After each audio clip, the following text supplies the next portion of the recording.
Pray that I return alive. These were the words Samia Shahid spoke before leaving for Pakistan to visit her sick father. Does a woman have the right to choose her own life, or is family honor more important? Samia Shahid was born on November 15, 1987, in Bradford, West Yorkshire, UK. Bradford, a city with a large South Asian community, was where the Shahid family lived. Her parents, Chaudhry Muhammad and Imshaz, had moved from Pandori, a small village in Pakistan, to the UK for better opportunities. Samia grew up with her sister, Madiha, in a mix of British and Pakistani culture. As second-generation immigrants, they balanced their Pakistani heritage with life in the UK. The Shahid family was well known in Bradford, running various businesses.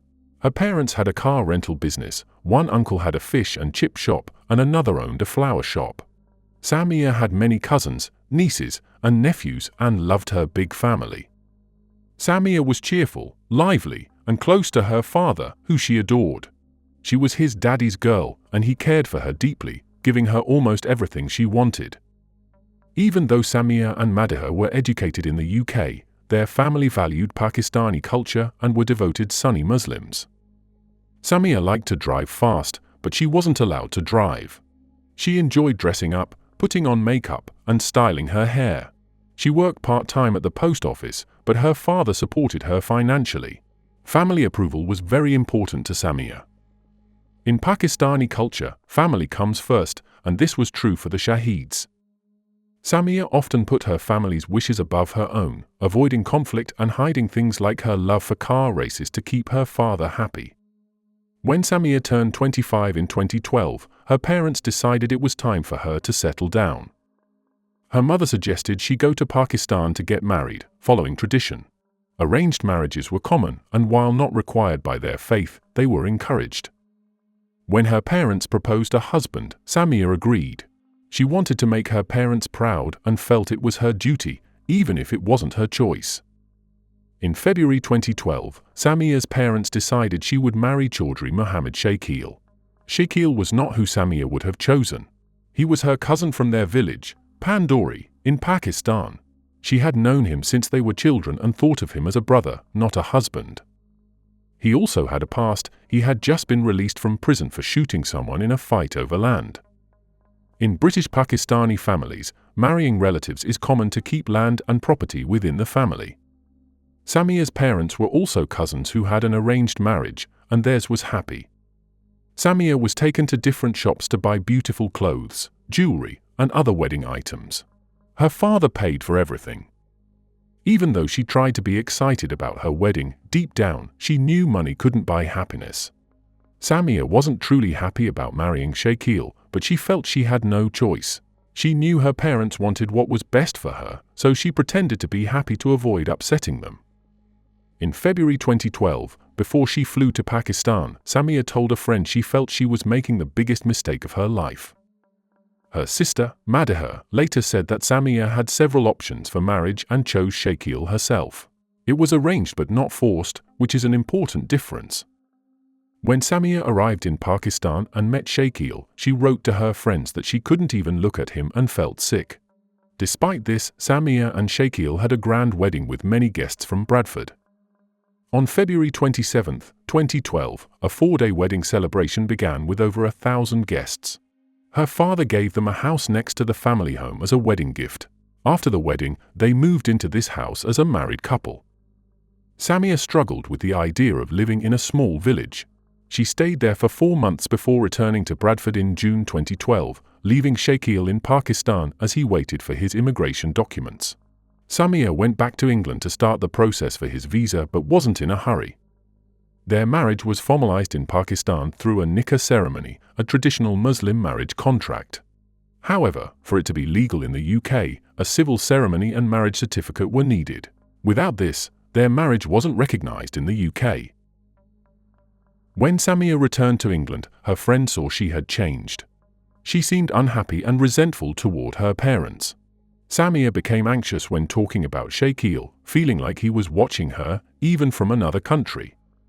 Shakeel demanded daily Skype calls and constant contact, making Samia feel trapped. In August, she told a friend she was miserable and didn't want to stay married to Shakeel. However, some of her relatives said Samia bragged about her wedding and seemed happy in her marriage. They questioned why she would go back to Pakistan to see Shakeel if she wasn't happy. These conflicting stories showed that things were more complicated than they seemed. After living in Pakistan with her husband for 6 months, Samia returned to the UK. Her friends noticed she seemed like her old self again, happy, cheerful, and sociable. There was a reason for this change. Samia told them she had met a man named Syed Murtaza Qasim, known as Ali. Ali was from Pakistan but held British citizenship and worked in Dubai. They first met online and became friends, then met in person in London in October 2013, and felt an instant attraction. Ali was everything Samia wanted in a partner: kind, caring, and understanding. He loved her deeply, and their feelings were mutual. They knew their relationship came with risks, but they believed their love was worth it. Samia shared her situation with Ali, telling him she was married to someone she thought of as a brother and felt controlled by him. Ali couldn't understand how her father could force her into such a marriage. Samia knew she wanted a future with Ali, building a life, having children, and growing old together. But to do that, she needed to divorce Shakeel. A British court couldn't grant the divorce because their marriage wasn't registered in the UK. Since it was a Sharia marriage, it had to be dissolved under Islamic customs. In May 2014, Samia asked Shakeel for a divorce, but he refused. Sharia law states that both partners must agree to the marriage, and if there is evidence of coercion, the marriage can be annulled. Samia approached the Islamic Sharia Council in the UK and converted from Sunni to Shia Islam, which was Ali's faith. She then spoke to a cleric and, under oath, explained that her marriage was forced and done under family pressure. The cleric contacted Shakeel for his side, but he refused to cooperate. This led Mr. Kazmi, the cleric handling the case, to declare Samia and Shakeel's marriage invalid. With friends by her side, Samia signed the divorce papers without her family knowing. This was unusual, as she was still living at her parents' home in Bradford. Samia and Ali soon planned their wedding. They secretly married in September 2014 in Leeds, with only a few friends helping prepare for the day. The same cleric, Mr. Kazmi, conducted their nikah ceremony. Samia felt like a princess and was glowing with happiness. They registered their marriage at the UK Registry Office, but their wedding day was not the beginning of an easy life together. In October 2014, while walking with her cousin, Samia was attacked by some men in an alley. Only Samia was hurt, beaten on the legs with metal rods. It was clear this attack was planned, and Samia was targeted on purpose. She and her cousin reported the incident to the police, and Samia's legs were bruised badly in red and purple. The attack seemed to be connected to her marriage to Ali, as if her secret was now known. At that time, Ali had to go back to Dubai for work, leaving Samia in Bradford as she waited for a visa to join him. When Samia called her parents from the police station to tell them about the attack, they responded with anger instead of concern. The police overheard the conversation, revealing the toxic atmosphere Samia lived in. She did this to show the officers what her home life was really like. Samia felt trapped in the house where she once found happiness, now enduring harsh words from the people she loved most. Living under strict rules and traditions made her feel suffocated. It was hard for Samia, who had grown up with Western values but was dependent on her parents, to imagine a life where she could make her own choices. Marrying Ali secretly gave her hope and strength to keep going. In May 2015, her parents found out she had divorced Shakeel and were very upset. They claimed the divorce was not valid because the Islamic Sharia Council had no legal power in the UK or Pakistan. To them, Samia was still married to Shakeel. Samia's mother, Imshaz, was the most upset. She insulted her daughter, telling her not to disgrace the family. When Ali returned to Dubai, he hoped things would settle down, but both he and Samia knew they would never be safe in Bradford. Family disapproval could lead to something terrible, as there were many stories of honor-related violence. Thankfully, Samia got her visa to go to Dubai that same month. Friends helped her secretly buy a ticket and get ready. Once everything was in place, Samia flew to Ali. It was a hard decision because she loved her family, but for the first time, she chose her happiness over their wishes, hoping it would be worth it. After Samia left, her parents reported her as missing to the police. They couldn't accept that she had made her own choice. When they discovered her secret marriage to Ali, they considered it fake. They even went to Mr. Kazmi, the cleric who married them, demanding answers.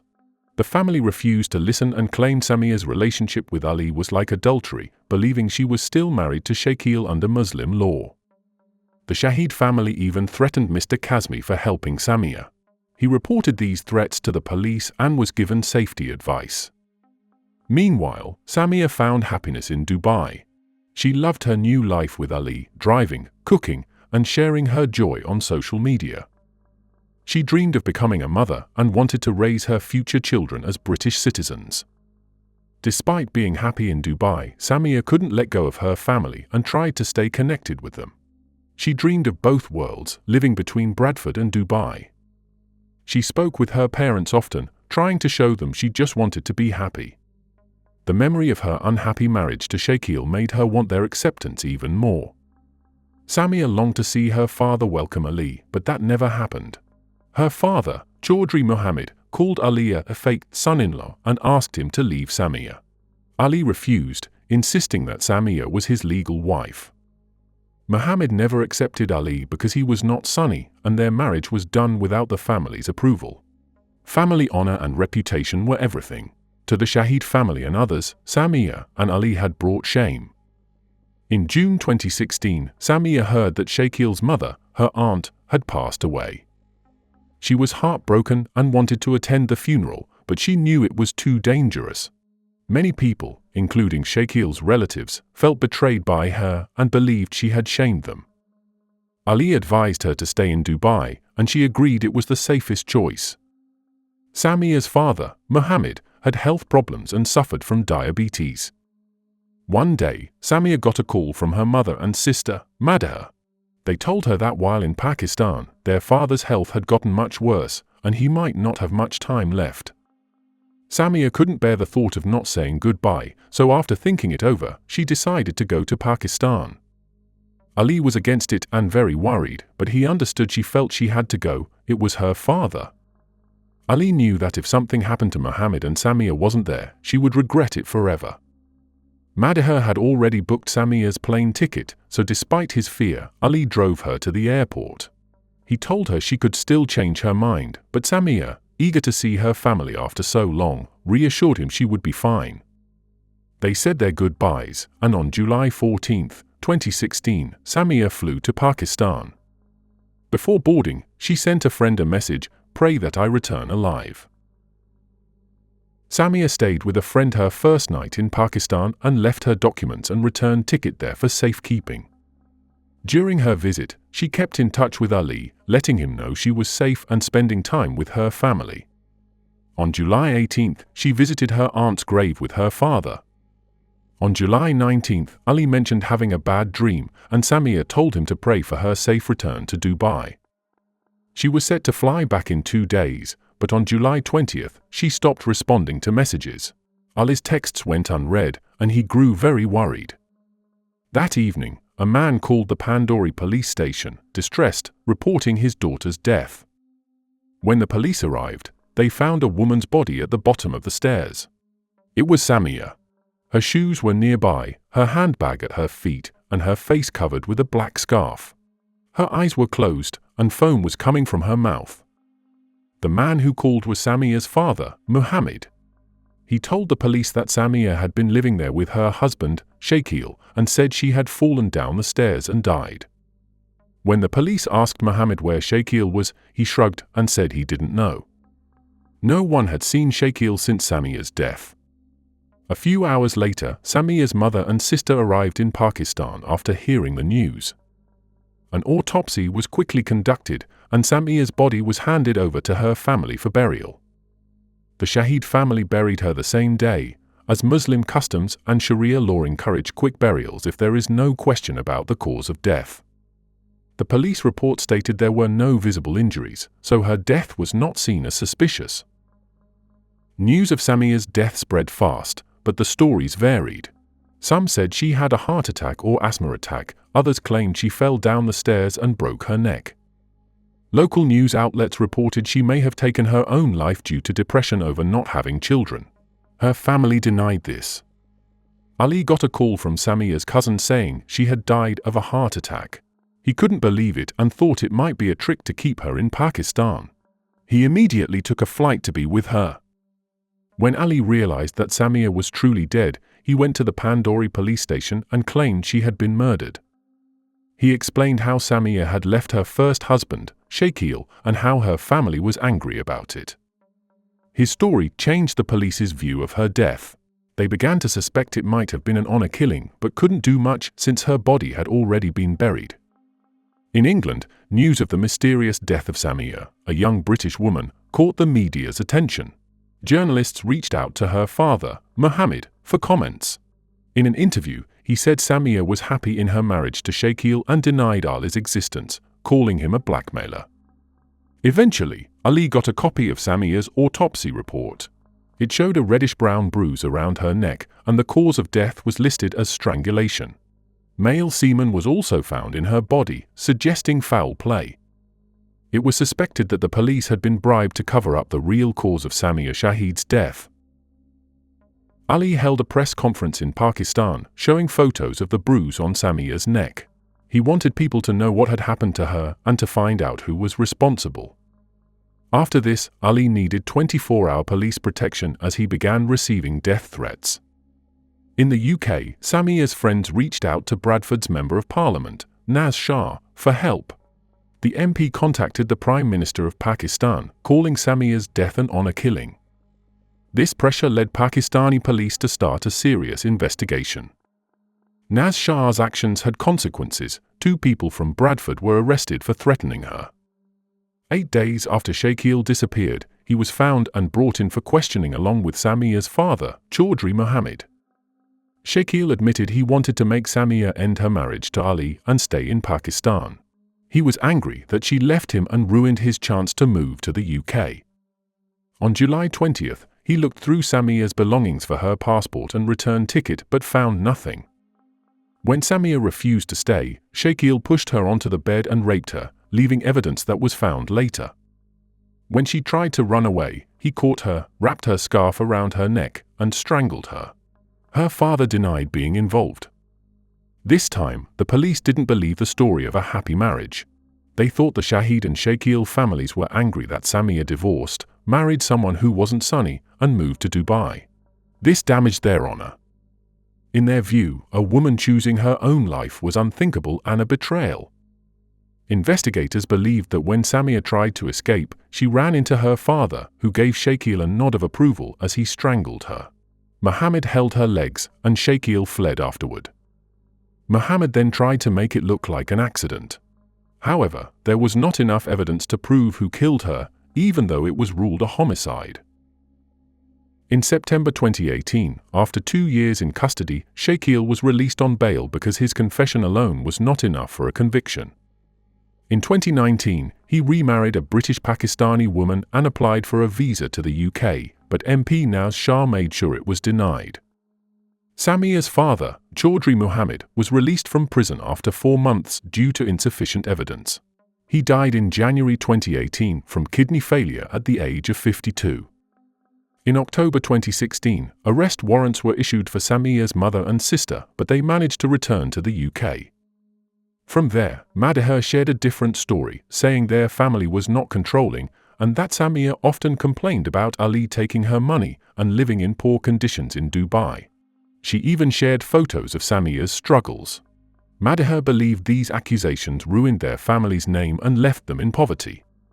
Despite these claims, it doesn't change the sad truth that a young woman died at the hands of those she trusted and loved.